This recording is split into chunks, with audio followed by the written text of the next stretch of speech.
नमस्कार, मेरा नाम है राजीव कुमार बजाज जेनेआर के भी और मैं हूं इस वक्त एडवोकेट प्रदीप नंबियार जी के साथ। प्रदीप जी नमस्कार। नमस्कार सर, नमस्कार। और प्रदीप जी और मैं हम दोनों कहाँ हैं? नेशन नाउ पर, और नेशन नाउ हमेशा हमेशा आपके साथ, ऑलवेज विद यू। आप सब लोगों को जय हिंद, जय महाराष्ट्र, जय भवानी, जय शिवाजी, वंदे मातरम। वंदे मातरम। भारत माता की जय। भारत माता की जय। So Pradeep ji, finally the G7 invite has come from Mr. Modi. बिल्कुल। So what I wonder what the Congress is going to do now. For that matter, all the other guys who were talking about देखिए कितनी बेइज्जती हो गई, G7 का invite नहीं आया, ये नहीं आया, वो नहीं आया. I mean, I don't even know where to begin. But as far as Mr. Modi is concerned, that of course was Mr. Modi inaugurating the highest railway bridge in the world, the Rayasi Bridge, otherwise known as the Chenab Bridge. And there was a lovely message for the rest of the world and for Pakistan. What Mr. Modi said is, Hindustan bridge बनाता है, पाकिस्तान सिर्फ तोड़ना जानता है, याद रखिएगा। नया भारत, विकास भी और विरासत भी। It is always there for every development projects जो भी inaugurate करते हैं, विकास भी और विरासत भी। Fantastic. But this is absolutely, Modi ji झंडा लेकर जिस प्रकार से चल के आ रहे हैं the platform, it is absolutely clear. Look at here. आप जितने भी टेरर करो, but we are for development. और जहां आप टेरर करते हो, वहीं पर हम डेवलपमेंट करके दिखाएंगे। और सबसे बड़ी बात क्या है सर, यहां पर अब रेलवेज, भारतीय रेल से जम्मू एंड कश्मीर से कन्याकुमारी तक भारत अब एक है। We are all connected now. And you know what? The British said it couldn't be done. Let me tell you this. The British said railways Jammu and Kashmir में नहीं चल सकती, और यही अंग्रेजों ने कहा था कि कोंकण रेलवे कभी नहीं बन सकती। हिंदुस्तान ने करके दिखाया। वो हर चीज जो कहा गया कि नहीं हो सकती, ये हिंदुस्तानी इंजीनियर्स हैं साहब, हिंदुस्तानी वैज्ञानिक हैं, असंभव को संभव करना जानते हैं, सीधी सादी बात है। And really and truly, I must congratulate all the people who were involved in the making of this bridge, in the making of this railway, the railway engineers, the guys from L&T, the guys from HCC, everybody who was involved in the construction of this bridge. Absolutely fantastic. Really and truly, I feel so proud.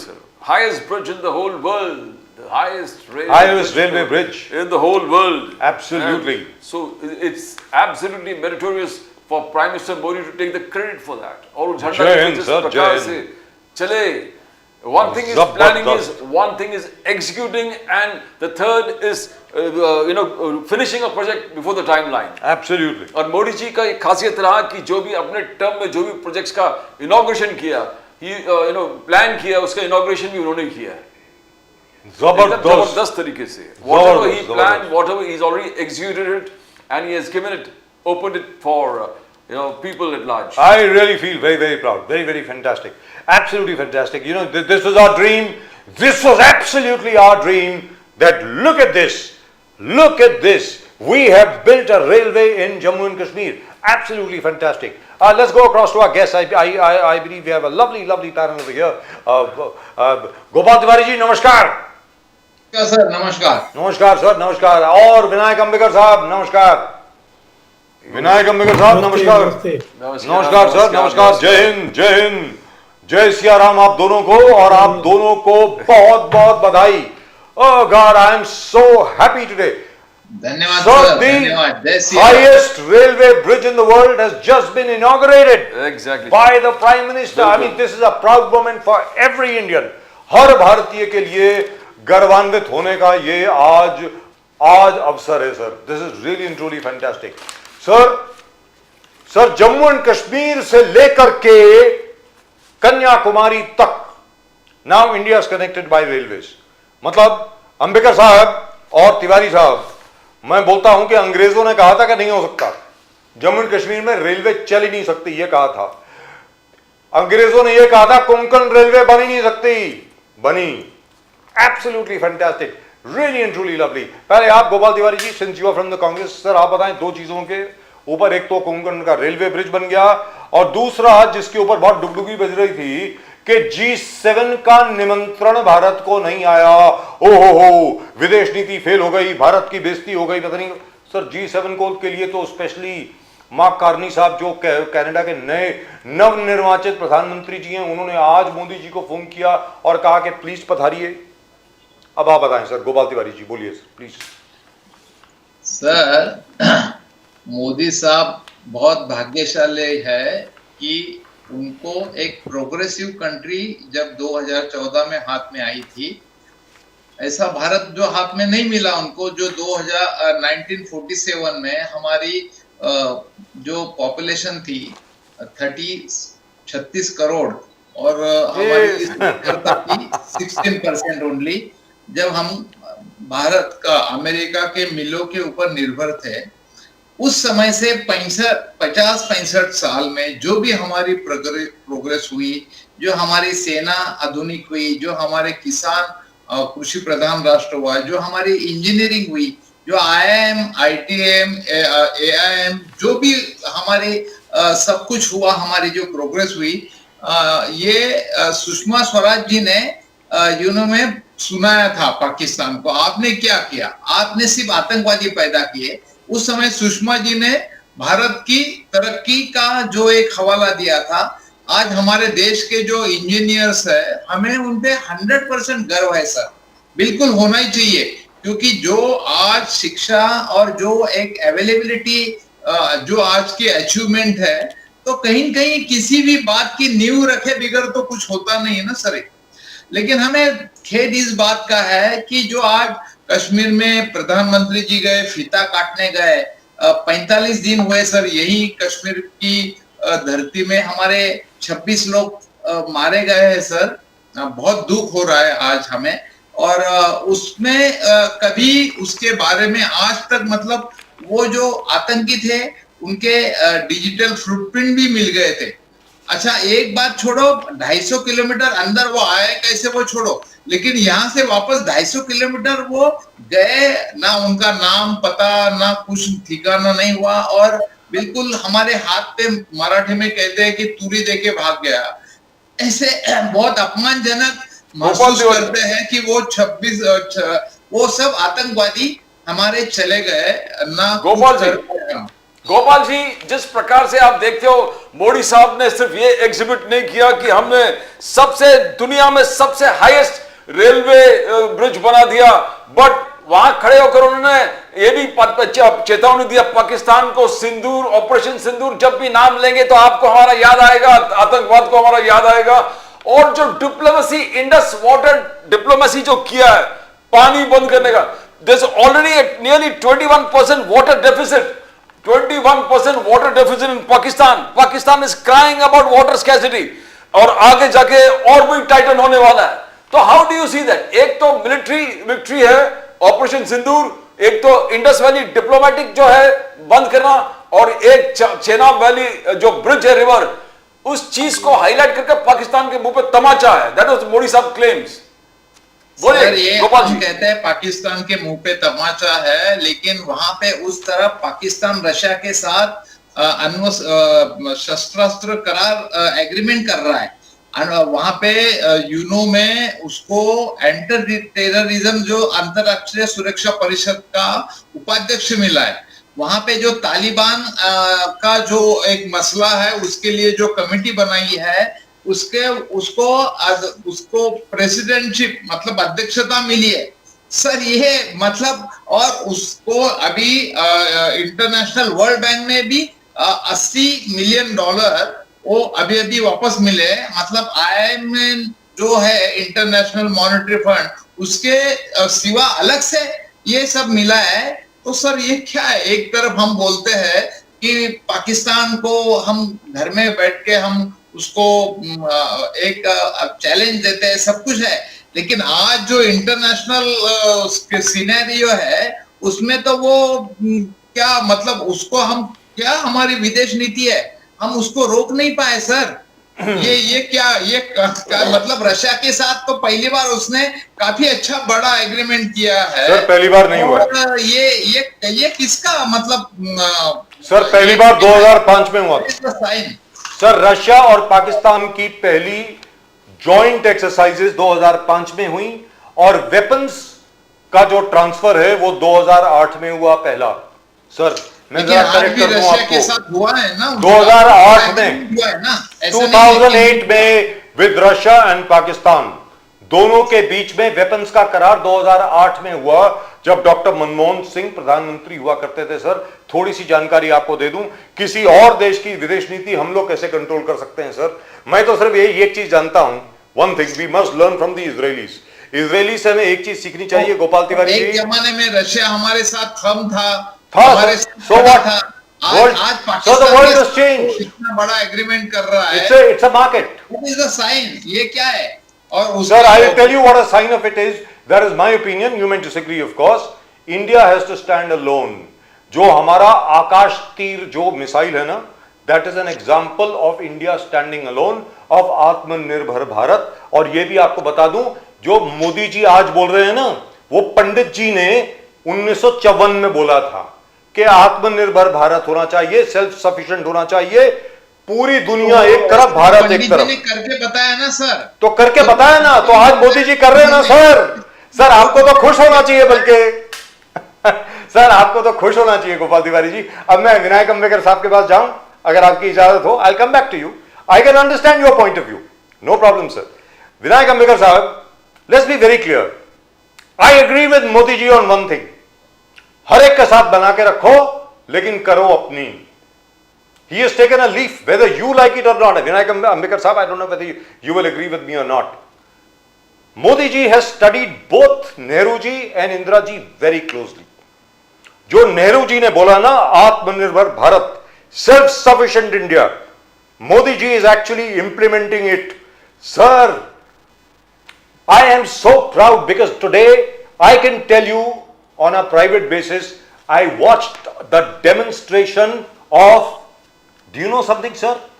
वो जो नई gun बनाई है ना LNT वालों ने sir, it is the most lethal artillery gun in the world. वो 155 millimeter gun जो बनाई है ना, which they said was a replica of the Bofors gun. It isn't. That ammunition also, which is by the way being made in India. Sir, इस बार अगर round 2 हो गया ना ऑपरेशन सिंदूर, मैं आपको बता रहा हूं विनायक अंबेकर साहब, गोपाल तिवारी जी और मुकेश गांधी साहब, हम प्रदीप जी और मैं, हम पांचों लोग, मैं आपको बता रहा हूं कराची में होंगे तिरंगे के नीचे। ये होने वाला है, I am really telling you. Vinayak Ambekar साहब, अब आप बताएं, G7 का इन्विटेशन भी आ गया, रियासी का ब्रिज भी इनॉग्रेट हो गया। I think it's a very proud moment for India. I feel very proud sir. आप बताएं सर अंबेकर साहब। जी, सब पूरे भारत प्राउड फील कर रहा है, एक्सेप्ट ये कुछ जो कांग्रेस के लोग हैं जिनको कुछ ऐसे झूठे आरोप करके उनको उसमें शामिल नहीं होना है, उनकी मर्जी है, वो विरोधी पार्टी में है तो उनको उनका काम करने, हमें कोई फर्क नहीं पड़ता। सब पूरी दुनिया को ये दुनिया ने एक्सेप्ट किया है कि भारत का जो सुपर पावर है, एरोनॉटिकल फील्ड में जो भारत का सुपर पावर है, वो पूरे दुनिया ने एक्सेप्ट कर लिया है। और आज मैं आपको बताता हूं कि ये जो कॉन्फिडेंस मोदी जी ने देश को दिया है, उसका मैं एक अलग उदाहरण आपको देना चाहता हूं।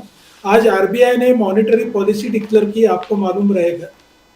ये मॉनेटरी पॉलिसी में सब जो फिनेंशियल वर्ल्ड के लोग थे, इकोनॉमिस्ट थे, उनको ऐसा लग रहा था कि जो आरबीआई जो सहूलत देगी, ये जो रेपो रेट रहता है उसमें 25 बेसिक पॉइंट की सहूलत देंगी, ऐसा उनको सबको लगता था।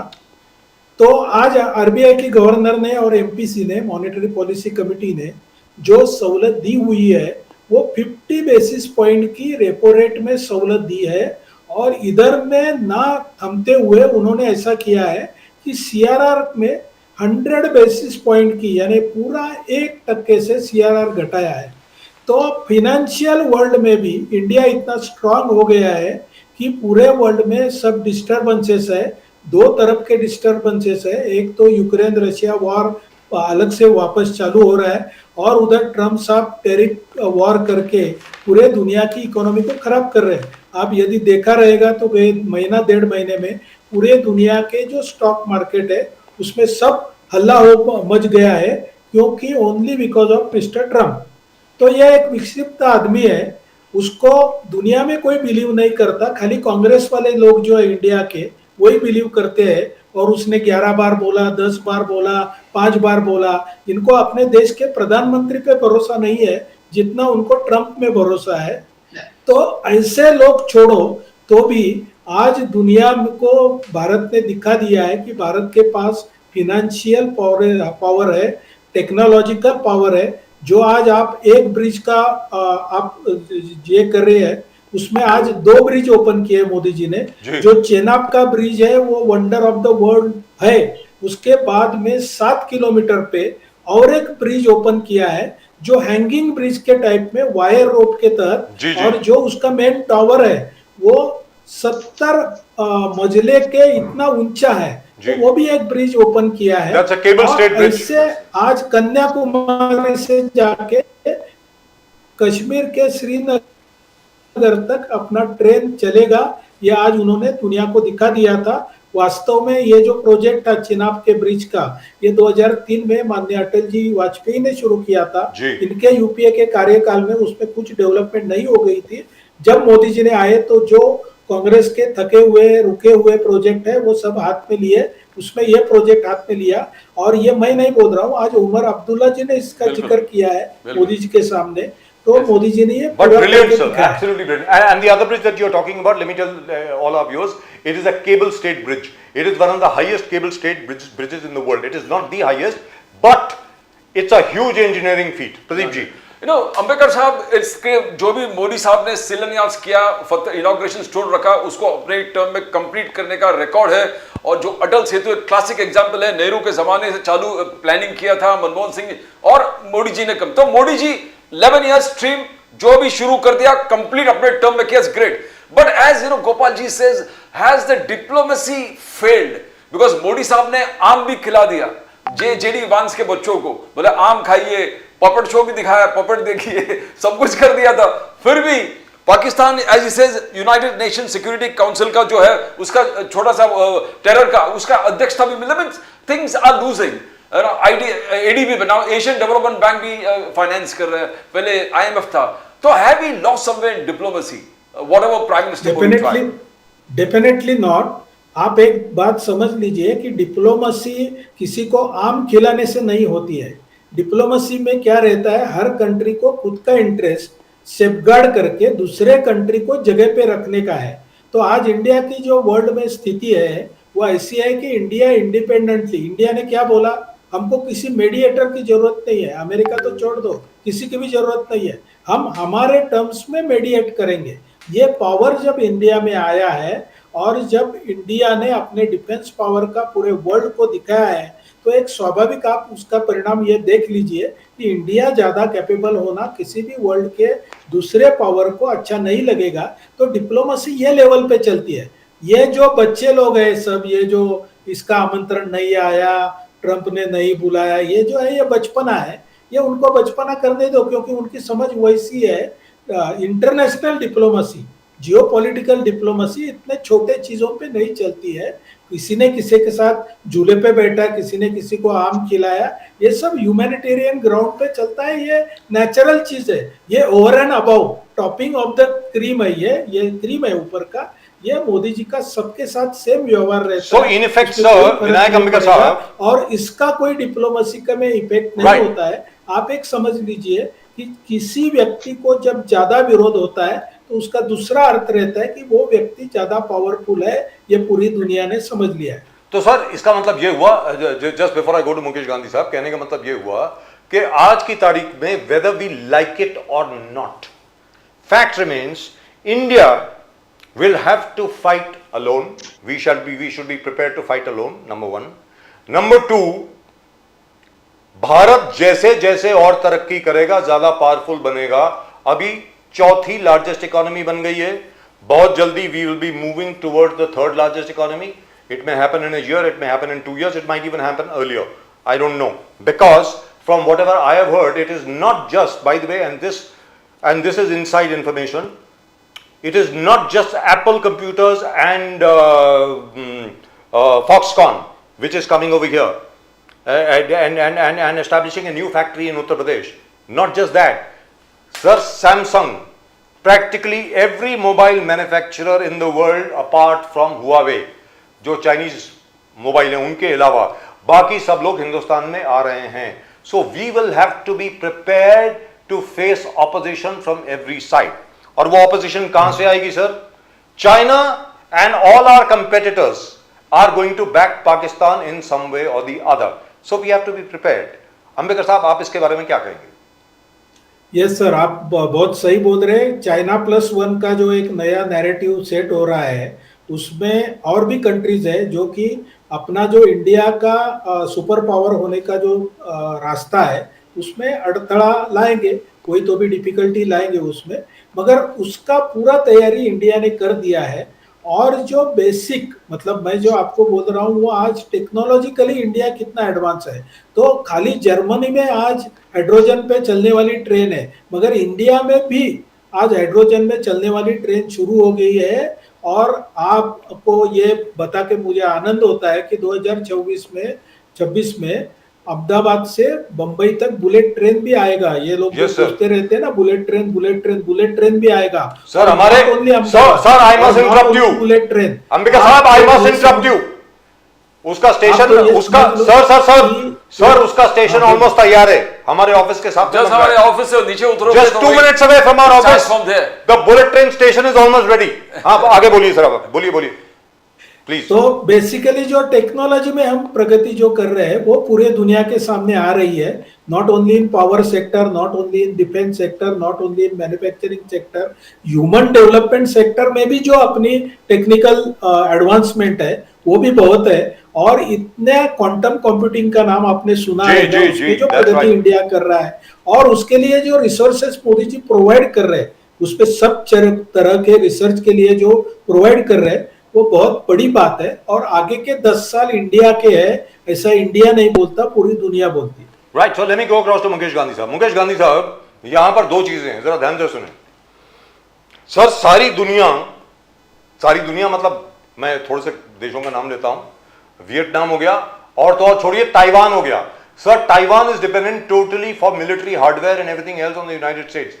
The Taiwan government has sent a query to the government of India कि साहब हमें आपके साथ डिफेंस कोऑपरेशन करनी है. Philippines, United Arab Emirates, Saudi Arabia, totally dependent on the US, but they want Indian equipment. Egypt, Algeria, Armenia, of course that's already our client state. वहां पर, और आपको जान करके ये आप लोग शायद सोच रहे होंगे, I don't know whether Vinayak Ambedkar साहब knows about this, I don't know. Gopal Tiwari साहब, सुनने वाली बात है. Sir they don't want BrahMos ठीक है चलेगा. दे वांट आवर आकाश तीर सिस्टम, जो भारतीयों ने डेवलप किया है ना आकाश सिस्टम. दे वांट दैट, क्योंकि ब्राह्मोस जो सिस्टम है, S-400 जो सिस्टम है रशिया का, दैट्स वेरी एक्सपेंसिव. एक ब्राह्मोस मिसाइल जो है ना sir, it cost hell of a lot. जो आकाश तीर सिस्टम जो है ना, वो सस्ता, सुंदर और बहुत टिकाऊ सिस्टम है. Anybody can operate it. और उससे जैसे हम लोगों ने दिखा दिया, चाइना का PL-15 जो मिसाइल है, it was supposed to be state of the art, मतलब ऐसी की तैसी कर देंगे. और चाइनीज इक्विपमेंट के साथ हमेशा ही भारत के साथ ऐसा होता है. 2 चाइनीज T-55 टैंक्स जो थे ना सर अपने 1971 वॉर में, बैटल ऑफ लोंगेवाला में, सर ऐसे उड़ाए हमारे लोगों ने, ऐसे उड़ाए उनको जैसे माचिस की डिब्बियां हो. तो पता नहीं पाकिस्तानी क्यों चाइनीज इक्विपमेंट के ऊपर इतना विश्वास करते हैं. तो मेरा यह कहना है कि सर आज की तारीख में मैं तो बड़ा अचंभित हूं कि भारतीय वैज्ञानिकों ने इस किस्म का सिस्टम डेवलप किया, where the Israelis themselves are astonished कि ये कैसे हो गया. The Americans are not just astonished, they are shocked. No wonder Mister Trump is going absolutely crazy कि ये हो क्या रहा है यहां पे. तो अब आप बताएं मुकेश गांधी साहब, जैसा कि अभी अंबेडकर साहब ने कहा और उसके पहले संक्षेप में गोपाल तिवारी साहब ने बताया, अब तो हिंदुस्तान के दुश्मन बहुत बढ़ जाएंगे सर. मुकेश गांधी साहब. राजीव जी सर. एक तो आज हिंदुस्तान में एक बहुत बड़ा इतिहास का पृष्ठ लिखा गया नरेंद्र मोदी जी के हाथों से जी. जो आपने पहले शुरुआत में कहा कि इतना बड़ा ब्रिज बनाना और इतनी कनेक्टिविटी करात से लेकर के वहां तक बढ़ानी, अपनी कटरा लेकर के जो सबसे पहला पड़ाव कटरा होता है, फिर वैष्णो देवी पहुंचते हैं जी. और वहां से इतना अच्छा ब्रिज बनाया. और आज मुझे सबसे अच्छा एक बात क्या अच्छी लगी कि ये काम करते करते सिंदूर टू होने से पहले ही सिंदूर वन में नरेंद्र मोदी जी ने जो स्टैंड लिया, उसके कारण क्या हो गया कि हिंदुस्तान में, भारत में हिंदू और मुसलमान एक हो गए। जी तो बिल्कुल। पहले वैमनस्य खड़ा हुआ था वो दूर हो गया। आज देखिए कश्मीर में, आज उमर अब्दुल्ला की स्पीच में भी सुबह आपने देखा होगा, तो उन्होंने कहा कि आज माँ की कृपा से वो 6 बार बोले। जी यही उमर अब्दुल्ला पहले कभी बोलते नहीं थे, आज उन्होंने माँ की कृपा करके 6 फारूक बार साहब बोलते थे, फारूक साहब बोलते थे, उमर अब्दुल्ला नहीं बोलते थे, यू आर राइट, लेकिन डॉक्टर फारूक अब्दुल्ला बोला करते थे। हाँ, अब आगे आप बोलें सर, बोलिए। अभी दूसरी बात जी आज वहां की जो अपनी लेडी है, क्या नाम उनका, दूसरी मुफ्ती महबूबा, हाँ, महबूबा मुफ्ती जी, महबूबा, आज तक वो पंडितों के खिलाफ में इतने जहरीले स्टेटमेंट देने वाली एक नेता आज वो बोल रही है कि ये पंडितों को वापस लाना चाहिए, उनको रिजर्वेशन देना चाहिए, उनको इलेक्शन के अंदर स्पेशल कैटेगरी में रखना चाहिए और उनको आगे बढ़ाना चाहिए। तो ये, और दूसरा कि आज हमारे फॉरेन में जो डेलीगेट्स गए, उसमें जो हमारे जितने भी मुस्लिम लीडर हैं, वो सब लोगों ने मोदी जी की पोजीशन, मोदी जी का वर्किंग, मोदी जी का कार्य और हमारे देश के जवानों की जो सराहना की है, वो बहुत ही अच्छी हुई है। तो ये ऑपरेशन सिंदूर के कारण क्या हो गया कि एक तो पाकिस्तान तो खत्म हुआ ही है, उसमें कोई दो राह नहीं है, पर उसके सामने आज हिंदुस्तान में भी हम सारे लोग, आज कल ही बकरीद ईद होने वाली, आज वोराओं की बकरीद हो गई, कल मुसलमान भाइयों की बकरीद है, तो आज उसके पहले आज एक अमन का वातावरण नरेंद्र मोदी जी ने जो देश में खड़ा किया है, उसके लिए मैं तो उनको सैल्यूट करूंगा। पहले सर, इसके पहले के प्रदीप जी आपसे एक सवाल पूछे, आप तीनों लोगों को, सर प्लीज सर एक मिनट, प्रदीप जी आपसे एक सवाल पूछने वाले हैं, उसके बाद आप जितना मर्जी बोले। सर, आज निर्जल एकादशी है, it is suppose to be one of the most powerful days, powerful festivals of just after Jyeshtha के महीने के बाद सबसे पहली एकादशी आई है, तो आप सबको उसकी बहुत बहुत बहुत बहुत बधाई, सब लोगों को। मुकेश गांधी साहब, Jairam Ramesh from the Indian national Congress का कहना है कि मोदी साहब कैन नॉट टेक क्रेडिट और claim the credit for this bridge, the highest bridge. He says continuance of governance, बोले कंटिन्यूएंस ऑफ गवर्नेंस, इस चीज को एक्सेप्ट करना पड़ेगा कि ये हमारे जमाने में प्लान किया था और मोदी साहब ने कंप्लीट किया, और मोदी साहब को हमारे कांग्रेस का भी उनको अभिनंदन करना चाहिए। Now, how do you see this particular statements? Because we are talking about Atal Setu, Nehru ji के टाइम पे प्लान किया था, वो मोदी जी फटाफट अपने कार्यकाल में किए थे, बहुत सारे ऐसे प्रोजेक्ट्स हैं। How do you see the continuity of governance? Jairam Ramesh, देखिए ऐसा है कि राहुल गांधी का स्टेटमेंट तो बहुत ही नेगेटिव जा रहा है, देश के विरुद्ध में जा रहा है, और आज लोगों को भी उनके कार्टून बनाने का कि आज कितने भी सोशल मीडिया में इतना आक्रोश हो गया है कि आने वाले समय के अंदर कांग्रेस बहुत रिजेक्ट हो जाएगी। आज आप देखना कि 2008 में जब चाइना के साथ में एक साइलेंट एमओयू, एक तरफ राहुल गांधी के, सोनिया गांधी और ये लोगों ने जब बनाया 2008 में, उसी वक्त बिलवा भुट्टो जो भी थी उसने भी ये बनाया, और चाइना में जाकर के जो करार किया, आज तक कांग्रेस ने कभी वो चाइना का एमओयू ओपन नहीं किया है। और उसके कारण क्या हो गया है कि हमारे देश में एक प्रकार का जबरदस्त एक आक्रोश है कि चाइना के साथ राहुल गांधी और सोनिया गांधी मिले हुए हैं क्या।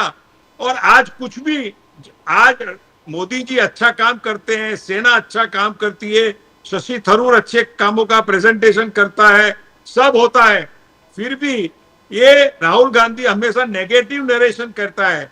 और वो खड़से तो क्या बोलते हैं, ये तो चुरमुर लड़ाई थी, इसमें कौन बड़ी लड़ाई थी, इसमें क्या बड़ा कांग्रेस ने काम किया।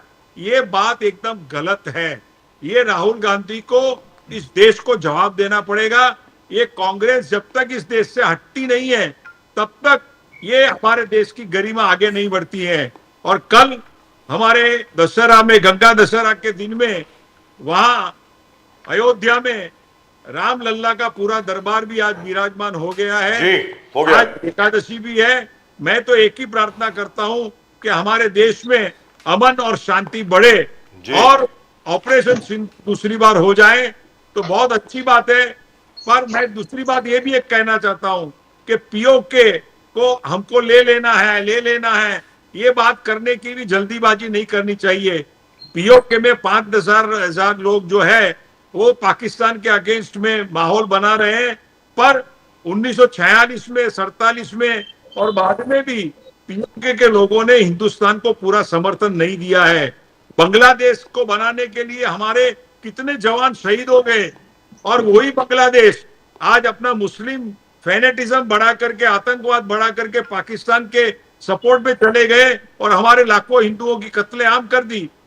तो ये पीओके भी हम हमारे देश में ले लेंगे। जैसे कि हमारे राजनाथ सिंह कहते थे कि महाराणा प्रताप के भाई पिछड़े हुए थे, वो आ गए तो उन्होंने, राणा प्रताप जी ने एक्सेप्ट किया। वो बड़ी बड़ी उपमा है सर। पर बाकी right, let me go across to Gopal Tiwari sahab. Gopal Tiwari साहब, जाना, मैं आता हूं, वापस आता हूं आपके पास। मुकेश गांधी साहब, आपके पास वापस हाँ आता हूं। जी। We have plenty of time. Gopal Tiwari साहब, मुझे ऐसा लगता है, वेरी फ्रैंकली स्पीकिंग, जब हिंदुस्तान आजाद हुआ था ना, 1947 की बात है, you know Winston Churchill, otherwise लोग उसको यहां पे बड़ा हीरो मानते हैं, बाय द वे, ये आपको बता दूं, Britain calls him the greatest, one of the greatest Britons who ever lived, Winston Churchill, forgetting the fact that he was responsible for over 1.5 million deaths in the Great Bengal famine. आपको मालूम है, जो गेहूं आ रही थी Australia से, that man did not allow it to be offloaded at Calcutta, but he said take it forward to Britain, just as a food security. आपको मालूम है, more than 1.5 million Indians died during the Great Bengal famine, all thanks to Winston Churchill. This same Winston Churchill, when he was told by the Home Secretary and by the Secretary in charge of India, I'm coming to the point. So, sir जरा ध्यान से सुनें. I'm coming to the point. यहां से उन्होंने लिखा कि sir देखिए, हमें इस गेहूं की जरूरत नहीं है, आप प्लीज वहां पर बांट दीजिए। वहां के जो कलेक्टर्स थे 4, उस वक्त सिर्फ 4 कलेक्टर हुआ करते थे बंगाल में। बिहार भी पार्ट था बंगाल का, बंगाल प्रेसिडेंसी का, अपना झारखंड भी उसी का पार्ट था, कि भाई यहां पर गेहूं की जरूरत है, आप बांट दीजिए। He says no. You know what is the remark that he wrote in the side column? Is Gandhi dead yet? This is what Winston Churchill wrote. Winston Churchill, when India became independent, said कि 25 साल के अंदर अंदर भारत के 4 टुकड़े हो जाएंगे। ये विंस्टन चर्चिल ने कहा। उसके अलावा कई अमेरिकन इकोनॉमिस्ट थे। I am sure Vinayak Ambekar साहब, being a student of economics, would remember, including people like Schumpeter and other people, who said India is a basket case, India will never be able to survive.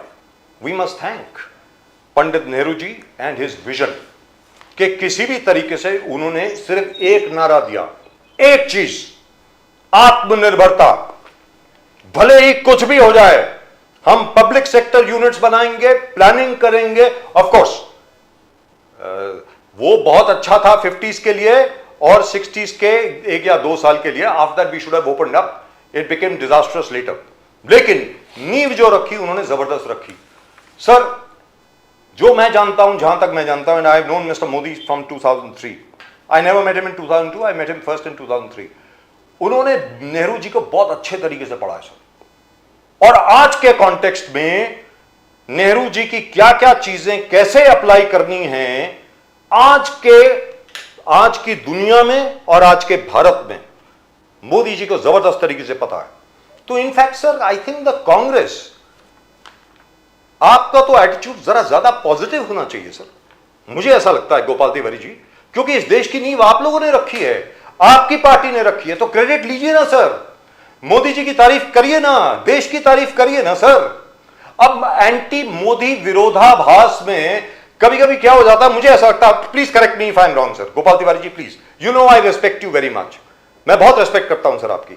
कभी कभी क्या होता है कि मोदी विरोधाभास में कभी कभी ऐसा लगता है कि आप देश के विरोधाभास कर रहे हैं। अब आप बोलें सर, गोपाल तिवारी जी प्लीज बोलिए। सर, सबसे पहले आप खुद ने कहा कि चर्चिल ने कहा था कि ये देश के 4 टुकड़े हो जाएंगे 25 साल के भीतर, और पाकिस्तान के 2 टुकड़े हो गए। जी हाँ, बोलिए सर प्लीज। उसके बाद और किसी ने कहा था कि India will not survive. Yes, बहुत लोगों ने कहा, करेक्ट।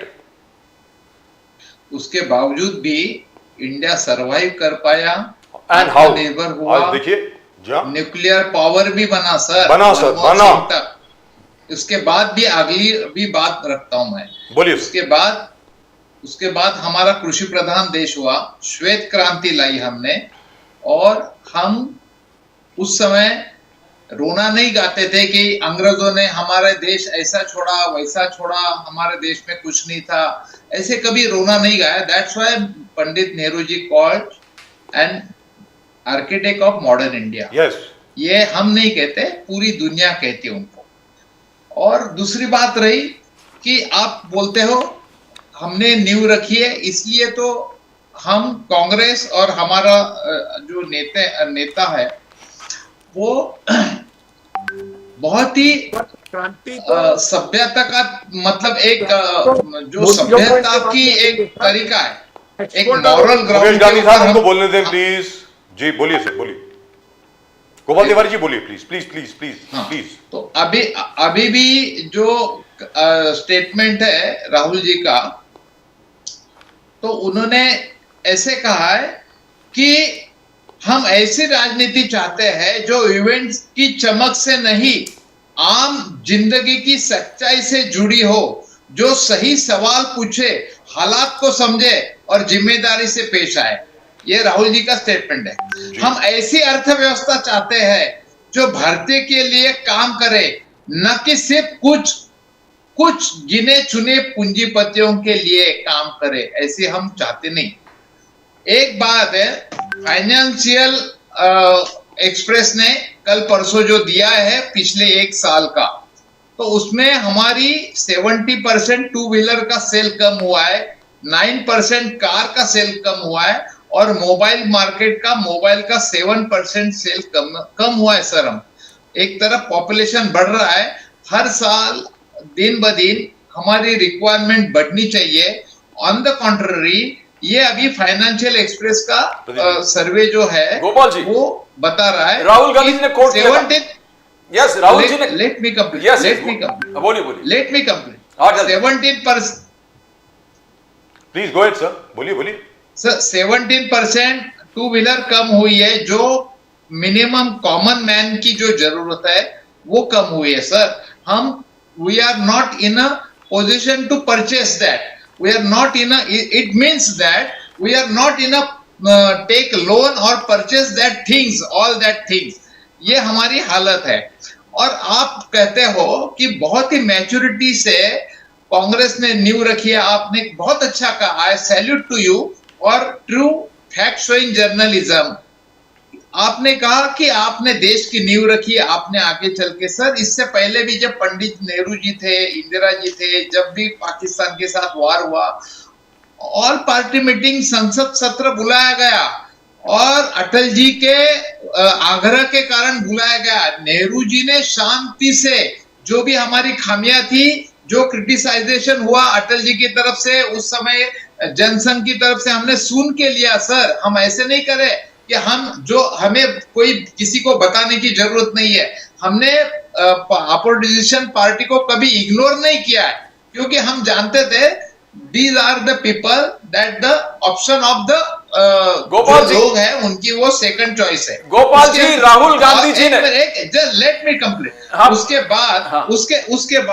बाद हम यही चाहते हैं कि जब कांग्रेस की तरफ से हमने, राहुल जी ने इमीडिएट पुलवामा पहलगाम के हमले के बाद जो सपोर्ट किया, मोदी जी के साथ खड़े रहे हम, और टोटल हमने बिल्कुल 4 दिन हमारे सब प्रवक्ता को बोला गया कि बिल्कुल कहीं कुछ, हम देश के प्रधानमंत्री और देश के साथ है, देश की सेना के साथ है। वी मस्ट अप्रिशिएट आवर सेना, उनका जो परफॉर्मेंस है। अभी जो ये अंबेडकर जी बोल रहे थे कि आप ट्रम्प पे भरोसा रखोगे या मोदी के? 100% मोदी जी के ऊपर हम भरोसा रखेंगे, लेकिन कब? जब ट्रम्प अगर बताते हैं 10-11 बार कि हमारे कारण सीज फायर हुआ, तो एटलीस्ट एक बार मोदी जी अगर बताते हैं कि नहीं ट्रम्प झूठ बोल रहे हैं, ट्रम्प का कोई ये नहीं है, ऐसा ना मोदी जी बोले ना जयशंकर हमारे ना। आज हम जो राहुल गांधी जी ने प्रश्न उठाया, राहुल गांधी जी जो आपने राहुल जी का बात किया, राहुल जी ने यह भी बोला है कि इंडिया में दो इंडिया है, एक इंडिया है कैपिटलिस्ट का और एक गरीब का। ये राहुल जी ने कल बोला कि आज बोला है, आज के इमीडिएट है, कांग्रेस सोशल मीडिया में पूरा वायरल हो चुका है। बोले ये दो कंट्री है, एक कंट्री के अंदर one for capitalist and one for the poor. पर उसका जवाब देते हुए मोदी साहब ने कहा कि देखो पुअर के लिए हमने क्या क्या जनधन अकाउंट खोला। आज ही जो चेनाब के रिवर ब्रिज उद्घाटन में कहा, पीएम आवास 4 करोड़, उज्ज्वला, फिर जल जीवन स्कीम, नल से जल, आयुष्मान, पीएम किसान, कितने करोड़ का शौचालय, हर घर पे शौचालय, 25 करोड़ को पॉवर्टी लाइन।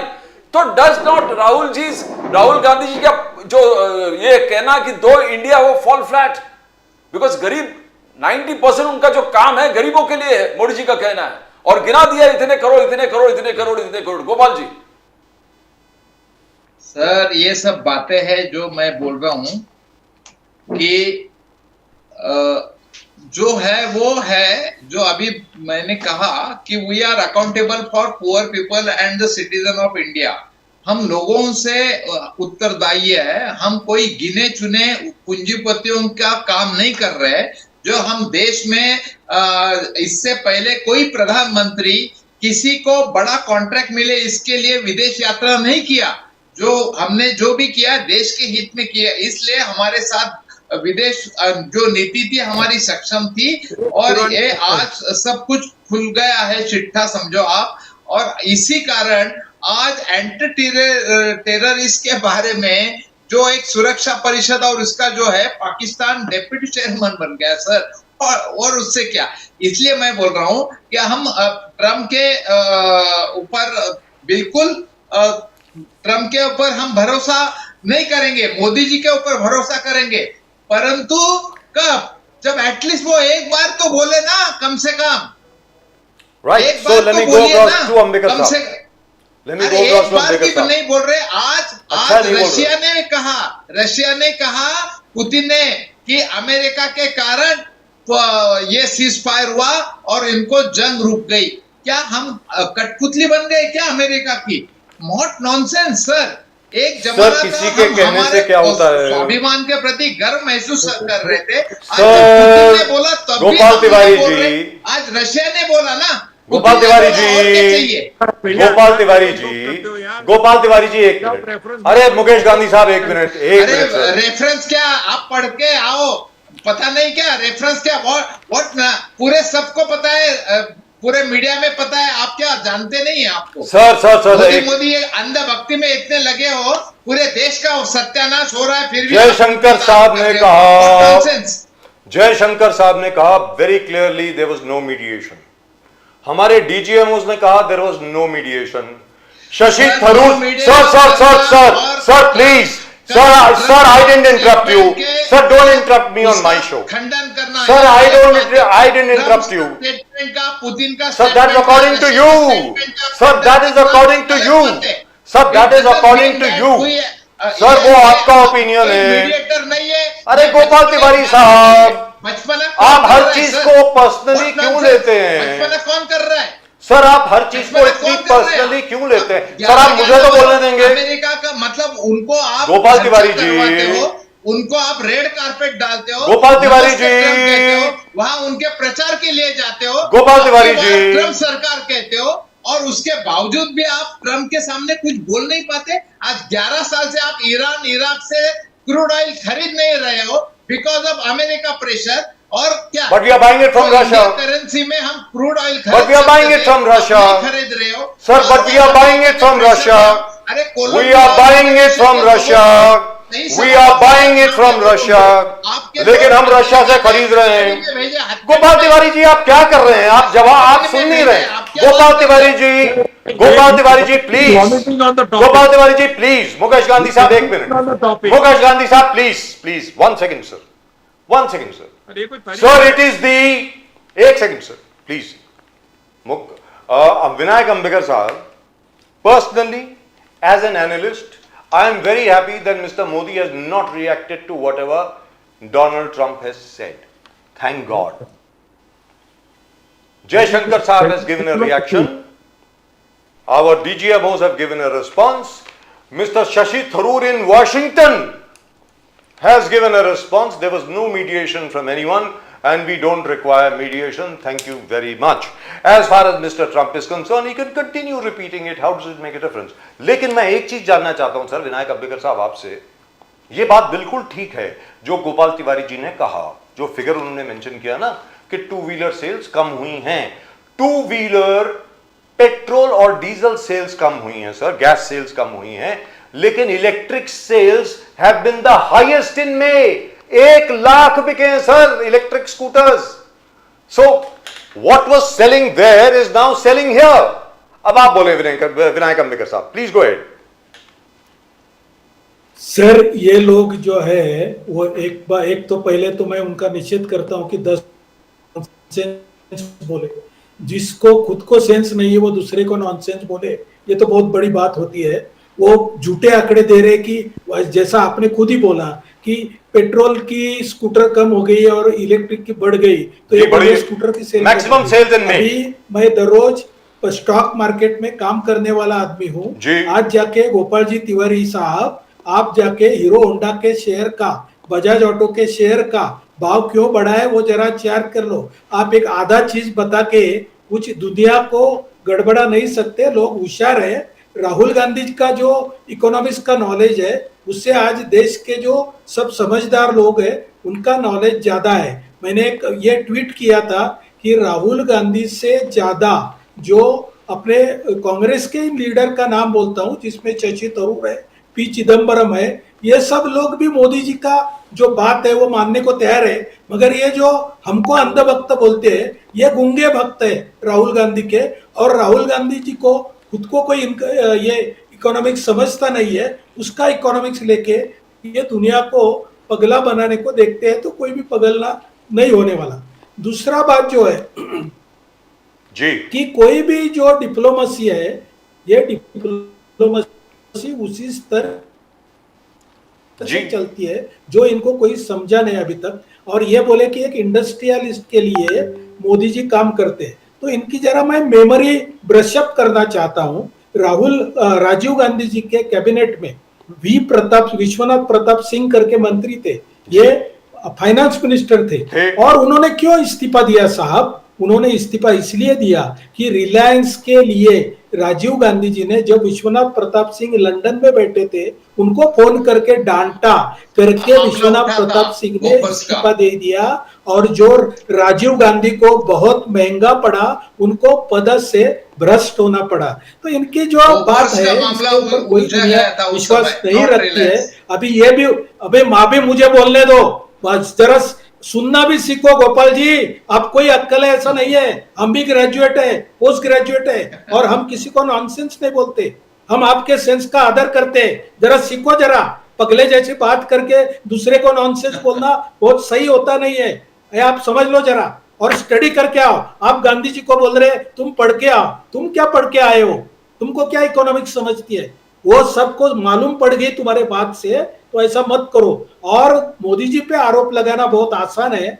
मैं तो सीधा आपसे क्वेश्चन करता हूं, बराबर है कि नेहरू जी ने सबकी नींव रखी, वो नेहरू जी ने जो नींव रखी उसका मोदी जी आदर करते हैं।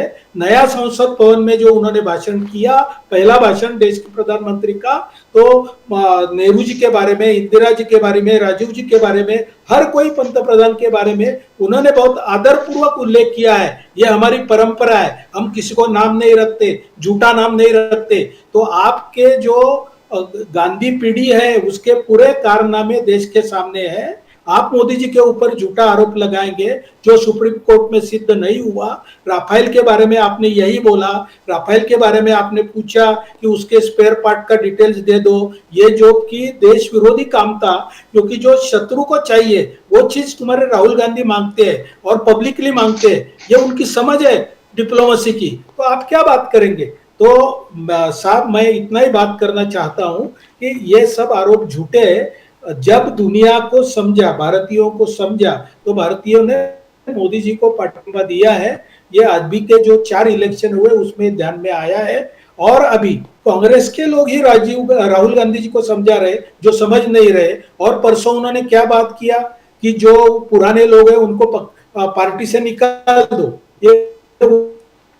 ये पार्टी का जो अध्यक्ष भी नहीं है वो बात करता है कि पार्टी से निकाल दो। लगड़ा घोड़ा बोला, एक ही है साहब, लगड़ा घोड़ा। आप समझ के ले लो कि वो गर्व से पूरे भरे हुए हैं और उनको लगता है कि मैं ही कांग्रेस का तारणहार हूं।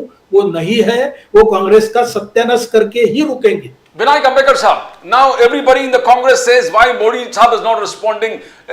Do you think it's a fantastic art of diplomacy? Because आज जो पूरे वर्ल्ड मीडिया कवर कर ट्रंप और इलॉन मस्क का झगड़ा चालू है, एक जबरदस्त और भयंकर झगड़ा चालू है, और उसी वक्त मोदी साहब ने उनका जो स्टारलिंक है, Starlink Elon Musk Starlink gets government not to launch satellite internet in India. उनको तुरंत एलन मस्क को यहां पर परमिशन दे देता है, बिना मोदी साहब कुछ बोले, बिना मोदी साहब कुछ विरोध करे ना फेवर। तो that itself is diplomacy. Don't you believe that's diplomacy? वहां उनका झगड़ा हो रहा है, यहां पर इमीडिएटली उनको नोट मिलता है कि चल आप तुरंत सैटेलाइट लॉन्च करो यहां पर हमारे लिए। How do you see that Ambedkar साहब? Is it not diplomacy? Definitely it is a diplomacy. Modi ji जो बात करते हैं वो गिनी चुनी बातें करते हैं। वो कोई एलओपी नहीं है कि सुबह एक बात करे, रात में एक बात करे, राफेल जेट के कॉस्ट में 10 बार 10 फिगर दे, बाद में सुप्रीम कोर्ट ने को कोट करके झूठा बात करे, बाद में माफी मांगे। ऐसा बात कभी भी नहीं करेंगे। इज ए स्टेट्समैन, वो उनकी पूरी जिम्मेदारी जानते हैं और जिम्मेदारी से बात करते हैं। और मैं एक डिफरेंस बताना चाहता हूं कि कोई पार्टी में एक ही नेता बचा रहेगा, बाकी के नेता उनको छोड़ के गए रहेंगे, करके सब बातें एक ही आदमी को करनी पड़ती है।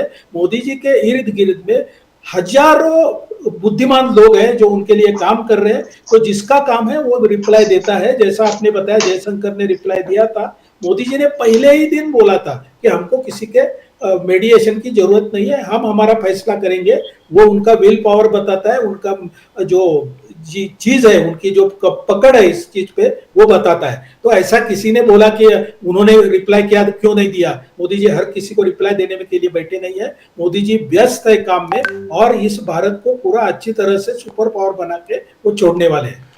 मुकेश गांधी साहब, कांग्रेस का एक ही प्रॉब्लम है कि अब सिंदूर, ऑपरेशन सिंदूर का इतना तिरंगा यात्रा निकाल रहे हो, घर घर सिंदूर लेके जा रहे हो। और मोदी साहब ने अभी कल ही एनवायरनमेंट डे पे सिंदूर का झाड़ उन्होंने अपने ही आंगन में रखा। उन्होंने बुश के जो महिला थे 1971 में जो पाकिस्तान का उन्होंने विरोध किया था, तो उस सबको जो गिफ्ट दिया।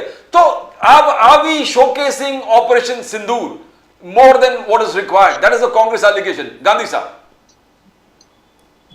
देखिए, नरेंद्र मोदी जी का आज आपने सुबह का स्वरूप देखा होगा। उनके चेहरे के ऊपर जो आत्मविश्वास है, उनकी आंखों में जो दीर्घ दृष्टि है और देश को आगे ले जाने की जो उनके जज्बा में जो तमन्नाएं हैं, ऐसा नेताजी के बारे में जब राहुल गांधी कोई ना कोई आक्षेप करते हैं तो बड़े पिग्मी लगते हैं, बड़े छोटे लगते हैं, बड़े पामर लगते हैं। क्योंकि नरेंद्र मोदी जी हमेशा एक स्टेप लेते हैं, बाद में इमीडिएटली दूसरा स्टेप लेते हैं, दूसरा लेते हैं, बाद में तीसरा लेते हैं। He goes up and up, he never goes down.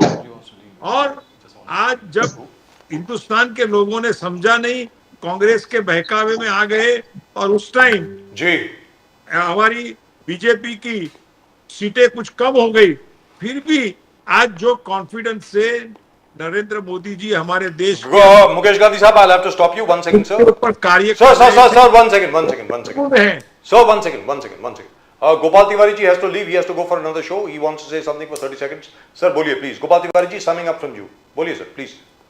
Sir, मैं दो बातों का ही खुलासा करना चाहता हूं। जो इंजीनियरिंग का जो हमारी फाउंडेशन बनी, एक जमाना था हमारे यहाँ मोक्ष मुंडम विश्वेश्वराय जैसे इंजीनियर, जिनको उस समय पंडित नेहरू जी ने और इंदिरा जी ने बहुत ही फ्रीडम दिया, स्कोप दिया।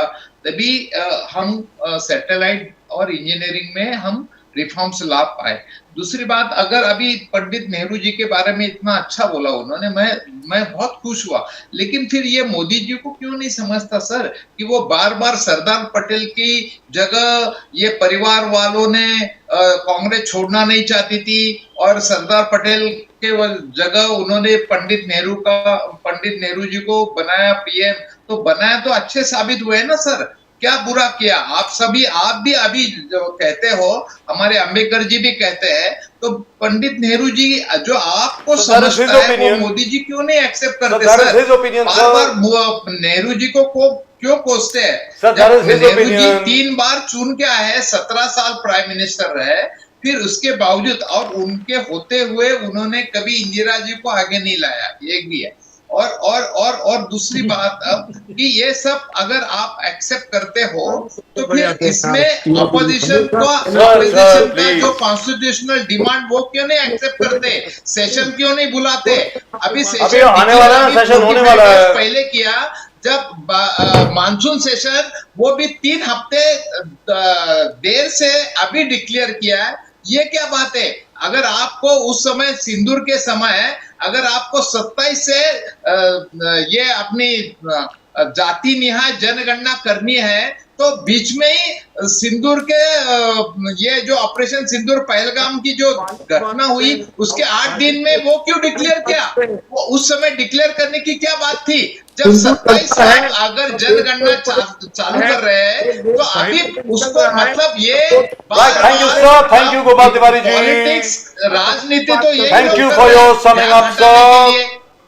Thank you very much sir, Gopal Tiwari sahab, नमस्कार sir, thank you very much, God bless you, so nice of you for joining us, thank you sir. Mukesh Gandhi sahab, आप कुछ बोल रहे थे, बोलिए सर प्लीज। सर मेरा एक ही कहना है कि तिवारी जी हमेशा बातें करते हैं, वही पुरानी कांग्रेस की कैसेट बजाते हैं। चलो अच्छा है, वो अपना कर्तव्य करते हैं, अपनी पार्टी के प्रति अपना कर्तव्य निभाते हैं, पर आज जब इतना आज ऑपरेशन सिंदूर का कार्य जब हमारे देश में चल रहा है, आज पाकिस्तान का आतंकवाद खत्म हुआ नहीं है, हमारे देश को आज अलग अलग ढंग से अपनी प्रगति को मेंटेन करना है, और आज जो हम 4th इकोनॉमिक लेवल पे आए हैं उसको मेंटेन करना है। आरबीआई का रिपोर्ट अभी हमारे दोस्त ने बताया, ये रिपोर्ट अच्छा है। आज करोड़ों रुपया आज रिजर्व बैंक ऑफ इंडिया ने प्राइवेट बैंकों को जो अलॉट किया है, और उसके कारण जो नए नए इन्वेस्टरों को जो देश के लिए प्रगति करने के लिए, इंडस्ट्री के लिए, स्टार्टअप के लिए जो फंड मिलेगा, उसका पूरा आयोजन हो रहा है। उसमें कांग्रेस खाली एक छोटे छोटे मुद्दे लेकर के एक नरेंद्र मोदी जी के ऊपर और बीजेपी के गवर्नमेंट के ऊपर आक्षेप करने का जो काम कर रही है ना, वो गलत कर रही है। और मैं एक कहना चाहता हूं कि आज हमारा देश एक बहुत अलग परिस्थिति से गुजर रहा है। हमारे देश के अंदर के जो दुश्मन हैं वो आज कुछ कम नहीं हुए हैं, सिर्फ राहुल गांधी नहीं, पर राहुल गांधी के जैसे जो लोग आज अलग अलग लॉबी को मदद कर रहे हैं। मैंने पहले ही जो आपको कहा कि 2008 में जो चाइना के साथ में जो एमओयू बनाया था सोनिया गांधी और राजीव गांधी, राहुल गांधी ने सब जाकर के, तो वो एमओयू आज तक क्यों हमारे हिंदुस्तान के सामने उन्होंने ओपन नहीं किया है? वो बिलवे की पार्टी जो भुट्टो की पार्टी है, उसने भी वहां किया, और वहां जाके सोनिया गांधी ने भुट्टो के साथ में हाथ मिलाए थे चाइना में जाकर के, वो कोई हमारे डेलीगेट्स तो थे नहीं। तो ये कांग्रेस की जो नीति है वो बहुत डाउटिंग है, और मुझे तो लगता है कि ये ऑपरेशन सिंदूर के बाद में हमारे कांग्रेस के पुराने लीडरों को, शशि थरूर से लेकर चिदम्बरम और जितने भी हमारे बड़े बड़े नेता हैं कांग्रेस के, मैं उन नेताओं को कहता हूं कि अभी आप राहुल गांधी को हटा करके गांधी परिवार को दूर करो और कांग्रेस का कब्जा ले लो। देश में एक ऑपोजिशन स्ट्रांग होना चाहिए। राहुल गांधी को हटाओ और कांग्रेस को बचाओ। Let me go across to Ambedkar साहब। Ambedkar साहब, can I ask you one thing? Ambedkar साहब, मोहन भागवत जी, आईएसएस चीफ सेड ऑपरेशन सिंदूर में जैसे हमने पूरे दुनिया को हमारा यूनिटी दिखाया, वो यूनिटी बरकरार रहे या हमेशा बरकरार रहने का हम लोग कोशिश करना चाहिए, मोहन भागवत जी ने कहा। मगर आज ही आपके बीजेपी माइनॉरिटी सेल के चीफ जो ऑल इंडिया जमाल सिद्दीकी ने कहा, हर मुसलमान को यह समझना चाहिए कि वो प्रभु राम के वंशज है, और जो भगवान राम और कृष्ण को नहीं मानता वो मुसलमान नहीं है। तो क्या मोहन जी एक बार भागवत जी कुछ कह रहे हैं, बीजेपी के फंक्शनरी कुछ कह रहे हैं, किस प्रकार से देखे विनायक अंबेडकर साहब? भागवत जी जो बोल रहे वही वो जमाल सिद्दीकी साहब ने बोला। आपको याद रहेगा भागवत जी ने बोला था, इस देश के मुसलमानों का डीएनए हमसे सरीखा है, हमारा ही डीएनए उनका। इसका मतलब क्या है, वो रिफर कर रहे थे कि इधर के जो मूल निवासी थे वो जब कन्वर्ट हो गए वो मुस्लिम है और वो मूल हिंदू ही थे। तो ऐसा कोई उनका अलग है और जमाल सिद्दीकी का अलग है ऐसा नहीं लगता मुझे ऐसा लगता है कि दोनों की विचारधारा एक है। जो उन्होंने पेश किया उसमें डिफरेंस हो सकता है, इन्होंने एक पर्टिकुलर कम्युनिटी को एड्रेस किया, उन्होंने पूरे देश को एड्रेस किया। तो दोनों का मतलब वही है कि हम सब लोग एक ही वंश के लोग हैं, एक ही दुनिया के लोग हैं, एक ही करेक्ट धरती के लोग हैं, एक ही माँ के बेटे हैं। इतना ही दोनों को कहने का। तो क्या आपको लग रहा है कि ओवैसी और जितने लोग आपके 7 मेंबर डेलीगेशन में गए थे वो सब इस चीज को मानेंगे क्या अंबेडकर साहब, जिस प्रकार से जमाल सिद्दीकी ने कहा? सर ऐसा है कि पॉलिटिकल लाइफ में हर एक को अपना कंपल्शन होता है। अपन ने ये समझ के लेना चाहिए, कोई लोग जो पॉलिटिक्स से ऊपर है जैसा कि मोहन जी भागवत है, उनको कोई पॉलिटिक्स से लेना देना नहीं है, वो देश की बात करेंगे। अभी मैं पॉलिटिक्स में हूं तो मुझे पार्टी का भी इंटरेस्ट मुझे रखना है। जैसा आपने कोई नाम लिया, अभी ओवैसी साहब का नाम लिया, इसका लिया, उसका लिया, उसको खुद के एग्जिस्टेंस की तो ये देखना ही पड़ेगा ना सर। तो ये कंपल्शन जो है, पॉलिटिकल कंपल्शन, ये आपने समझ के लेना चाहिए। ये पॉलिटिक्स में चलता है ऐसा, इसको सब मिलके जब गोलमाल होता है तब जाके अच्छा कुछ निकलता है, ये तो चलेगा। And by the way, just before we go, problem है, पॉलिटिक्स का इनहेरेंट प्रॉब्लम है, ये तो कंटिन्यू रहेगा। Sir just before we go, one small little thing, वो बात की गई थी कि 2 व्हीलर्स की सेल कम हुई है, ये बिल्कुल करेक्ट है। पेट्रोल और डीजल की जो 2 व्हीलर्स की सेल है वो बहुत कम हुई, इलेक्ट्रिक 2 व्हीलर्स की सेल बहुत बड़ी है।